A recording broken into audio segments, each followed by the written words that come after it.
What's going on, Fort Worth family? It's the kid, Big Boss Fabo. I'm Fort Worth Fabian. I'm back here with a video for you guys. Of course, we're doing Queen stuff. It's a Queen spree. We're doing Freddie Mercury talks about Brian May. So Freddie and Brian were great friends, obviously. Here's a clip with Freddie talking about Brian. These are the clips I like to see, interviews behind the scenes, knowing like the whole essential clicking of the group, the band, the chemistry, you know what I mean? And we've seen a lot of that. If you haven't, tune into my channel, check out my Queen playlist. You can find that in the description. Like, comment, subscribe, hit the notification bell. Follow me on Instagram and Twitter, man. We're on the road to 10K. The content don't stop. So if you're looking for Queen content, you're looking for any kind of content, put it in the comment section and I'll do my best to get to it. This is a channel you should subscribe to. So if you haven't subscribed, subscribe please. So let's get to this Queen content. All my Queen fans and supporters, I rock with y'all. Hit the like button, man. Let's get into it.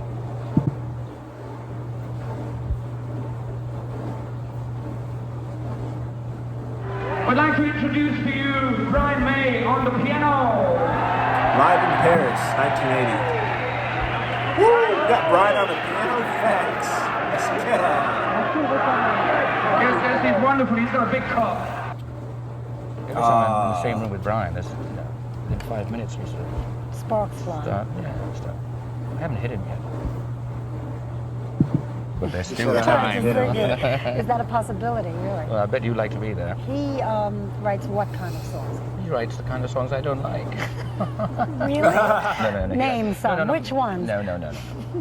Come. Let's be serious about this. Dude, Freddie was so funny. Let's be real. His personality came off like real dickish, but everybody knows it was all in good fun.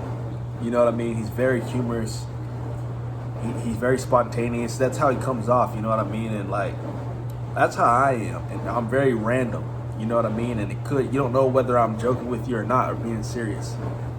And he seemed like he could have fun, you know what I mean? And it seemed like he was a good dude, man. No, he writes, I mean, especially now, I mean, total extremes. I mean, he's still into the heavy metal type of stuff, which is fine. Brian's got his own sort of writing ideas, and they're very sort of strong to start with anyway, so I mean, he's just, I don't seem to be able to get into his ideas so much. But in a way, that's quite good. I'd rather leave it to him, and it doesn't mean I just stay out of it altogether. I let him sort of do a lot of it. You co-wrote a song with Brian on this album? I know. Rare or no? There should be any clips. That was a very... See what I mean? He said there should be an eclipse. That's a joke. That's like saying there should be pigs, the day pigs fly. It's a rarity, you know what I mean? But I respect Freddie in the sense that he would respect Brian's writing style, but at the same time he would chime in and they can collaborate. They're both very versatile writers, I'll tell you that, man. Just in their styles, but stylistically, Freddie was on some other type of wave. I liked the way we actually approached that song, because it was a we were looking at all the songs we had, and we thought that we were the one thing that we didn't have. The one thing that we didn't have was one of those real limpid ballads, or the lilting type, you know, the love of my life type things. And rather than sort of one of us saying, okay, I'm going to go back and do it. Go back and think about it and write it. I just said, Brian, why don't we just think of something right here? And that song just evolved in about 2 days. He just got on an acoustic, and I just sat next to him, and we just worked it out together. And I like it. That's why it's sparse. And the other thing is also, we only had like a couple of days to the tail end of the project, and we had to get the album released. It was a deadline, and that kind of pressure sort of helped, and I came up with the lyrical side, and then he came up with the chords, and something just happened, and it's the first time we never ever...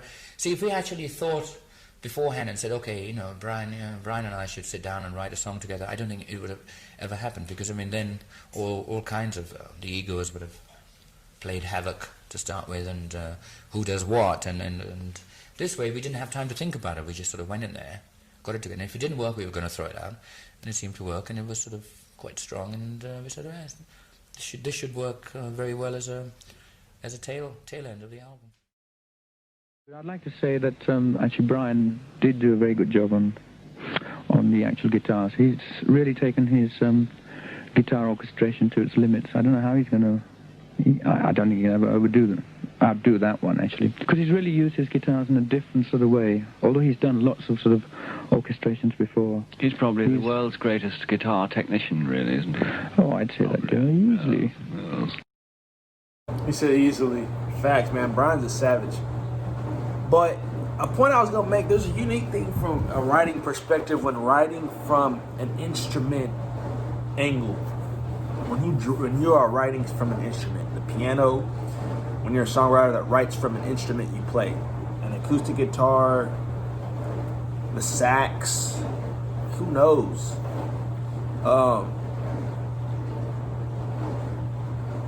The drums, you know what I mean?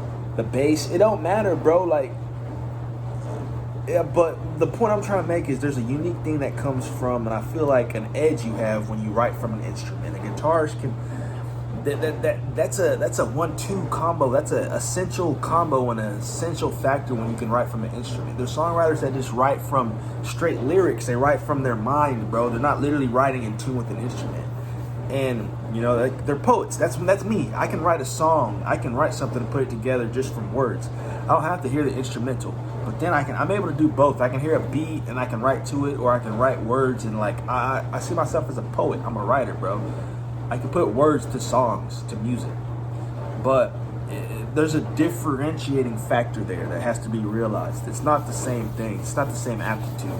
With that being said, like, comment, subscribe, hit the notification bell, follow me on Instagram and Twitter, Fort Worth Fabian. We're on the road to 10K, man.